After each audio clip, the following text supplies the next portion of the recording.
This scooter owner heard a faint squeaking noise coming from under his seat and used pliers to investigate.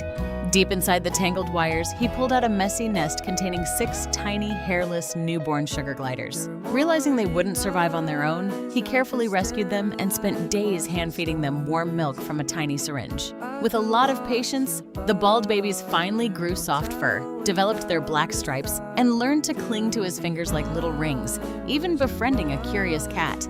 He even taught them how to swim in a warm bathtub to build their strength before taking them outdoors to test their instincts. Watch as they bravely leap from a high rock and glide safely back to his hands. I imagine if I